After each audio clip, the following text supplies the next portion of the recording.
ಶ್ರೀ ಗುರುಭ್ಯೋ ನಮಃ. ವೀಕ್ಷಕರೇ, ಇವತ್ತಿನ ಈ ಒಂದು ವಿಡಿಯೋದಲ್ಲಿ ನಾನು ನಿಮಗೆ ವೈಶಾಖ ಮಾಸದ ಕೃಷ್ಣ ಪಕ್ಷದ ವೈಶಾಖ ಅಮಾವಾಸ್ಯೆ ಅಂದರೆ ಏಪ್ರಿಲ್ 17ನೇ ತಾರೀಕು ಬರ್ತಕ್ಕಂಥ ವೈಶಾಖ ಅಮಾವಾಸ್ಯೆ ನಂತರ ಮೀನರಾಶಿಯವರ ಜೀವನದಲ್ಲಿ ಆಗ್ತಕ್ಕಂಥ ಮುಖ್ಯ ಬದಲಾವಣೆಗಳೇನು, ಅವ್ರ ಜೀವನದಲ್ಲಿ ಆಗ್ತಕ್ಕಂಥ ಆಗು ಹೋಗುಗಳು ಮತ್ತು ಪಾಸಿಟಿವ್ ನೆಗೆಟಿವ್ ಬಗ್ಗೆ ಒಂದು ವಿಡಿಯೋದಲ್ಲಿ ಸಂಪೂರ್ಣ ಮಾಹಿತಿನ ನಾನು ತಮಗೆ ಕೊಡ್ತೇನೆ. ಅದಕ್ಕಿಂತ ಮುಂಚೆ ಯಾರೆಲ್ಲ ನಮ್ಮ ಒಂದು ಚಾನಲ್ಗೆ ಫಸ್ಟ್ ಟೈಮ್ ಬಂದಿರ್ತೀರೋ ಅಥವಾ ಫಸ್ಟ್ ಟೈಮ್ ನಮ್ಮ ವಿಡಿಯೋ ನೋಡ್ತಾ ಇದ್ದರೆ ಈ ಕೂಡಲೇ ಭಕ್ತಿಯಿಂದ ಲೈಕ್ ಮತ್ತು ಸಬ್ಸ್ಕ್ರೈಬ್ ಮಾಡ್ಕೊಳ್ಳಿ.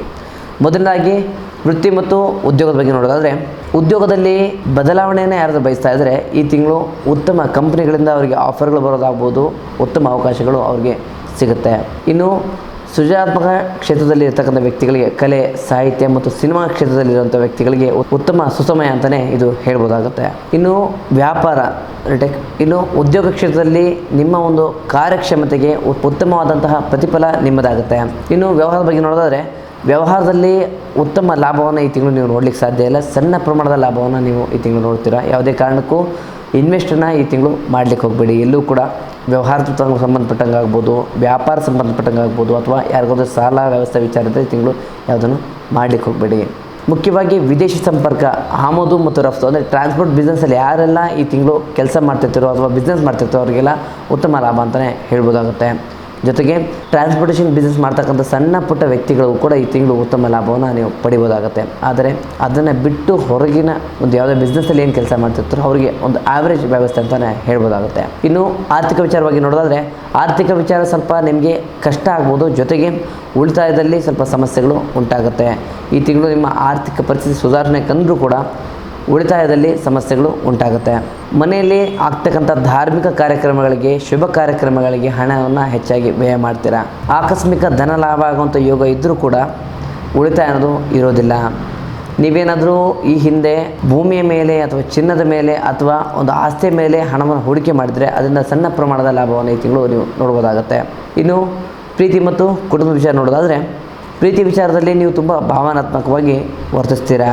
ಸಂಗಾತಿಯೊಂದಿಗೆ ನಿಮ್ಮ ಗುಣಮಟ್ಟದ ಸಮಯವನ್ನು ಕಳಿತೀರಾ. ಹಳೆಯ ಗೆಳೆಯರ ಸಮಕ್ಷಮ ನಿಮಗಾಗುತ್ತೆ. ಇನ್ನು ಅವಿವಾಹಿತರಿಗೆ ನಿಮ್ಮ ಮನಸ್ಸಿಗೆ ಇಷ್ಟವಾಗುವಂತಹ ಸಂಬಂಧಗಳು ಹುಡುಕೊಂಡು ಬರುತ್ತೆ. ಇನ್ನು ಕುಟುಂಬಕ್ಕೆ ನೋಡೋದಾದರೆ, ಸುಖ, ಶಾಂತಿ ಮತ್ತು ನೆಮ್ಮದಿ ನಿಮ್ಮ ಮನೆಯಲ್ಲಿ ನೆಲೆಸಲಿಕ್ಕಿದೆ. ಮನೆಯಲ್ಲಿರ್ತಕ್ಕಂಥ ಹಿರಿಯರ ಆರೋಗ್ಯದಲ್ಲಿ ಸುಧಾರಣೆ ಕಂಡುಬರುತ್ತೆ. ಮಕ್ಕಳ ವಿದ್ಯಾಭ್ಯಾಸದಲ್ಲಿ ಆಗ್ತಕ್ಕಂಥ ಮುಖ್ಯ ಬದಲಾವಣೆಗಳಿಂದ ನಿಮ್ಮ ಮನಸ್ಸಿಗೆ ನೆಮ್ಮದಿ ಸಿಗುತ್ತೆ. ಮನೆಯಲ್ಲಿ ಸಣ್ಣ ಪ್ರಮಾಣದ ಧಾರ್ಮಿಕ ಕಾರ್ಯಕ್ರಮಗಳು ಮತ್ತು ಹೋಮ ಹವನಗಳು ನಡೆಯುವಂಥ ಸಂಭವ ಹೆಚ್ಚಾಗಿದೆ. ಇನ್ನು ಆರೋಗ್ಯದ ವಿಚಾರವಾಗಿ ನೋಡೋದಾದರೆ, ಆರೋಗ್ಯದ ವಿಚಾರವಾಗಿ ಸ್ವಲ್ಪ ಎಚ್ಚರವನ್ನು ವಹಿಸಬೇಕಾಗತ್ತೆ. ಮುಖ್ಯವಾಗಿ ಪಾದಗಳ ನೋವಾಗ್ಬೋದು, ಬಲಭುಜದ ನೋವಾಗ್ಬೋದು, ಬೆರಳುಗಳ ನೋವಾಗ್ಬೋದು. ಜೊತೆಗೆ ತಲೆಯ ಮೇಲೆ ನೆತ್ತಿಯ ಭಾಗದಲ್ಲಿ ಸ್ವಲ್ಪ ಸಮಸ್ಯೆಗಳು ಕಾಣಲಿಕ್ಕೆ ಹೆಚ್ಚಾಗಿ ಕಾಣಿಬರುತ್ತೆ. ಹಾಗಾಗಿ ಈ ಒಂದು ವಿಚಾರವಾಗಿ ಸ್ವಲ್ಪ ಗಮನವನ್ನು ಹೇಳಬೇಕಾಗತ್ತೆ. ಈ ಒಂದು ರಾಶಿಯವರ ಆಧ್ಯಾತ್ಮಿಕ ತಂತ್ರ ಪರಿಹಾರ ಏನಪ್ಪ ಅಂತಂದರೆ, ಪ್ರತಿ ಗುರುವಾರ ದತ್ತಾತ್ರೇಯ ಸ್ವಾಮಿ ಅಥವಾ ರಾಘವೇಂದ್ರ ಸ್ವಾಮಿ ದೇವಸ್ಥಾನಕ್ಕೆ ಭೇಟಿ ನೀಡಬೇಕಾಗುತ್ತೆ.